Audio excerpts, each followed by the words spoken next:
नमस्कार बच्चों, मैं संगीता भालेराव मैडम। गणित सेतु अभ्यासक्रम कक्षा 7वीं, स्वाध्याय क्रमांक 32 और दिन है 32वां। देखो, इसका घटक है अनुपात और भिन्नात्मक रूप, उपघटक है ऐकिक नियम की विधि। देखो बच्चों, ये जो गणित सेतु अभ्यासक्रम, इसके पिछले वाले वीडियो में मतलब स्वाध्याय क्रमांक 31, इसमें हम लोगों ने अनुपात और उसका अनुपात का वाचन किस तरह से करते हैं और अनुपात किस तरह से ज्ञात करते हैं, इसके बारे में अध्ययन किया था। अभी उसके आगे वाला जो भाग है इसी वीडियो का, तो ऐकिक नियम की विधि। तो देखो, इस ऐकिक नियम किसको कहते हैं और उसके ज्ञात मतलब उसके आधार पर किस तरह से गणित हल किए जाते हैं, इसके बारे में मैं आपको 2 गणित हल करवा के दिखाने वाली हूँ। और बाकी के गणित जो है वो आप लोगों को वीडियो देखकर आपको कॉपी में हल करना है। तो सबसे पहले ऐकिक नियम किसको कहते हैं? तो ऐकिक नियम का मतलब होता है, अगर समझ लो किसी एक वस्तु की अगर हमें एक वस्तु का अगर मूल्य ज्ञात होगा तो उसके आधार पर अनेक वस्तुओं का मूल्य ज्ञात करना, इसको ऐकिक नियम कहते हैं। तो देखो, उसी तरह अनेक वस्तुओं का मूल्य अगर ज्ञात होगा तो उसके आधार पर एक वस्तु का मूल्य ज्ञात करके अधिक चीज़ों का मूल्य ज्ञात करना, इसको भी ऐकिक नियम कहते हैं। तो अभी देखो, ऐकिक नियम जो है तो उसके कुछ गणित हम लोग देखने वाले हैं। पहला उदाहरण है, 15 किलो वाले किसी सोफे का मूल्य 45 रुपये हो तो 8 किलो का मूल्य कितना होगा। देखो, फिर से एक बार गणित पढ़ती हूँ। 15 किलो वाले किसी झोपे का मूल्य 45 रुपये हो तो 8 किलो का मूल्य कितना होगा। मतलब देखो, अभी 15 किलो वाले किसी झोपे का मूल्य कितना है? 45 रुपये। देखो, 45 किलो का मूल्य 15 किलो का मूल्य कितना है? 45 रुपये। तो कितने? 8 किलो का मूल्य ज्ञात करना है।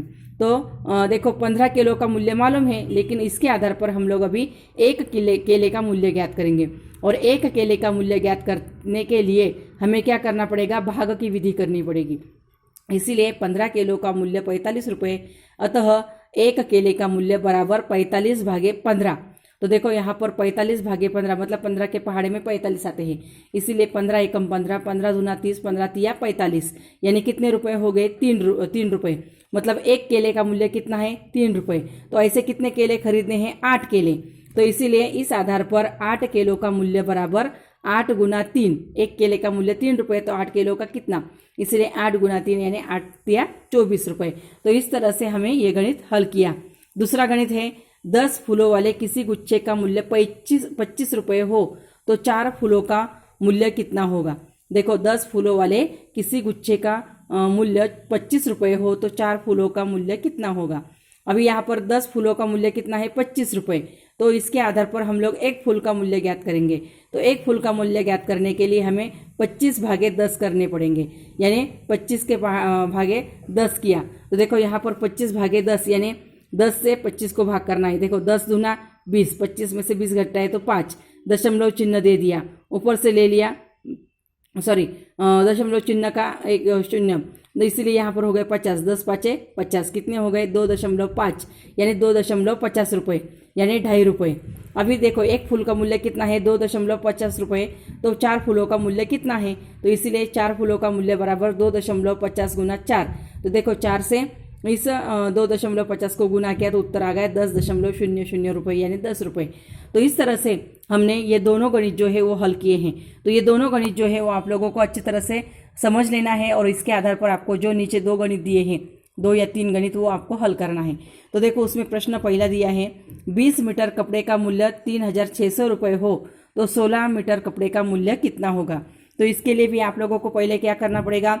20 मीटर कपड़े का मूल्य मालूम है, इसके आधार पर आपको 1 मीटर कपड़े का मूल्य ज्ञात करना है और उसके बाद जो भी उत्तर आएगा उसको 16 मीटर कपड़े का मूल्य ज्ञात करना पड़ेगा।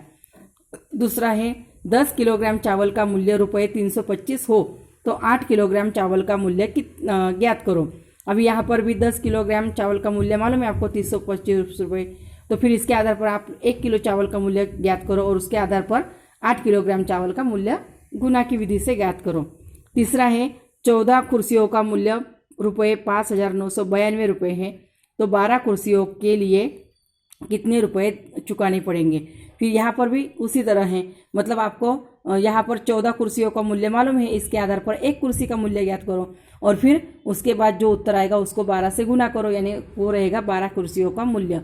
तो इस तरह से आप लोगों को ये पहला और दूसरा ये जो दोनों गणित मैंने आपको हल करके दिखाए हैं तो उनको अच्छी तरह से आपको समझ लेने का है और उसी के जैसे ही आप लोगों को ये वीडियो देखकर आपको ये बाकी के 3 गणित जो है वो आपको अपने कॉपी में हल करना है।